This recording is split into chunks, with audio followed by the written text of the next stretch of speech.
Alrighty, so we have just talked about the theorems that deal with angle bisectors. So we know one, if you have a point on an angle bisector, it will be equal in distance from any from both of the sides of the angle, and if you have a point that's equal in distance from both of the sides of an angle, and it is inside the angle, right? It's in the interior, then you know that that point lies on the angle bisector. So now we're going to use that info to answer some questions about about this very idea. So find each measure xy. So if I have xy here, and it looks like x is on the perpendicular, not the perpendicular bisector, but the bisector of the angle, because it breaks xz breaks these two up into two equal angles, then I know that the distance from x to z, x to w will be the same as distance from x to y. Therefore, it is equal to 7. Here we're going to talk about angle JKL. What's the measure of angle JKL? If we know that L is equal in distance from both of these sides, then L lies on the bisector of this angle, and therefore 37 will also be the measure of this angle here. This has to be 37 degrees. Over here, we're looking at SP, S being this point here, and we're trying to figure out what the length of SP is. This looks a lot like the last problem we did. Knowing that this is the angle bisector, and we get that because this segment and this segment, like these guys, are supposed to show that they're equivalent. This is the angle bisector. S must lie on the angle bisector, therefore it is equidistant from side JM and side JP. We're going to set 3x plus 5 equal to 6x minus 7, and we're going to solve. Bring the 3x over here. When I subtract it from both sides, I get 3x. When I bring the negative 7 over here, it becomes positive, and I add it to 5, I get 12. Divide both sides by 3, I get that x is equal to 4, which is not my answer. I won't be fooled twice. But what is my answer is if I plug it back in and figure out what SP is. So 6 times 4 minus 7 is going to give me my answer, and that's 24 minus 7, which is not 14. I don't know why I was thinking 14, which is 17. There we go. So the measure of SP is 17.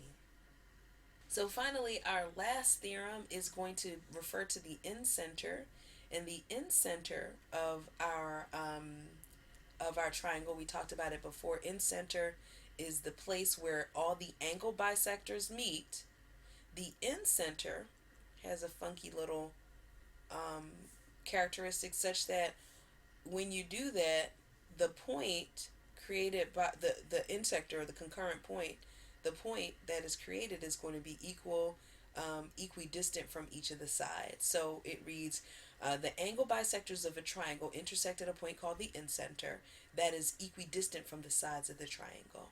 That's kind of neat. All right, let's see. We have one problem dealing with this idea, a couple parts. Make this a little bit bigger. All right, so find each measure if J is the incenter of ABC. So the incenter we know is created by the angle bisectors. So we have some good information there. We need to find JF. We need to find JF.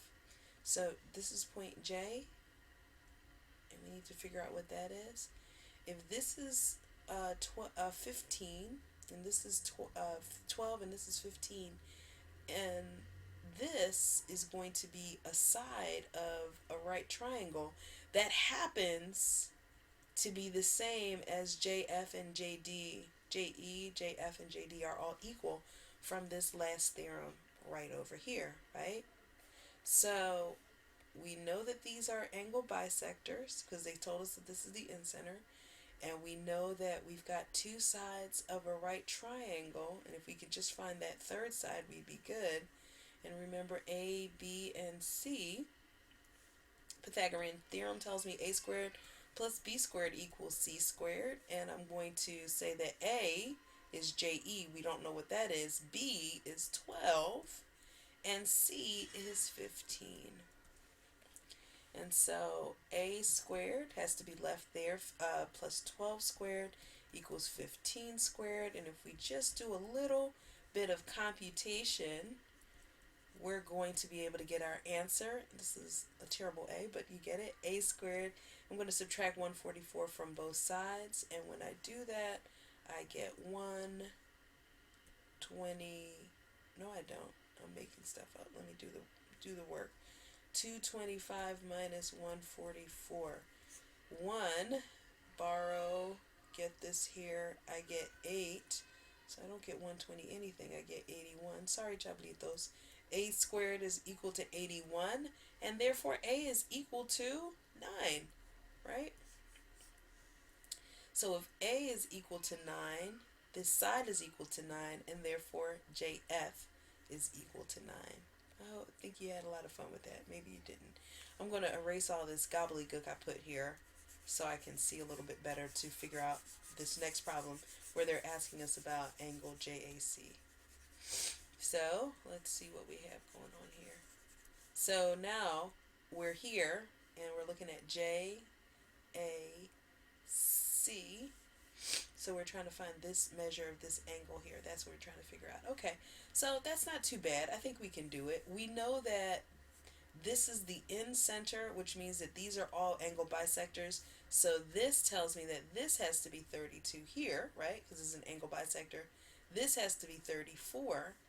And this guy we know nothing about. But if we look at the larger picture, we can see that these are just three angles of a triangle. And so this angle plus this angle plus this angle has to be 180. And then I'm going to do a little bit of math to figure out that this is just going to be half of whatever the angle is, right? So angle, I'm going to look at this broader angle and recognize that angle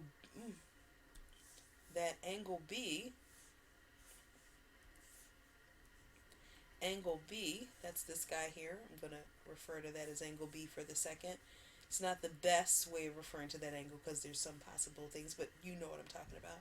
Angle C, the measure of angle C, plus the measure of angle A, when we look at the bigger triangle, has to equal 180. And so angle B is equal to 34 plus 34 is 68. Are you guys seeing that? And angle C is equal to 32 plus 32, which is 64. And then this guy we'll have to figure out. So what is angle A? What is the measure of angle A? We know it's got to be 180. And with a little bit of math, we can do this. What is this going to be? 132? 6 and 6 is 12 plus that 132 plus the measure of angle A is equal to 180. And then I'm going to subtract 132 from both sides. And I'm going to get 48. So the measure of angle A is equal to 48, but the measure of angle A is twice the measure of angle JAC, and therefore the measure of angle JAC is equal to half the measure of angle A. Since the measure of angle A is equal to 48, I'm going to get half of that, and that's going to be 24 degrees. So the measure of angle JAC is 24 degrees. I hope that was clear. I know the lesson was a little bit longer than I expected, but hopefully that helps. And yeah, and we'll get started with, you can try to get started with the work, but I think we need 5.1 and 5.2 to get started with the assignment. So just enjoy watching some videos before you get started with the assignment. I'll talk to you guys soon. Take care.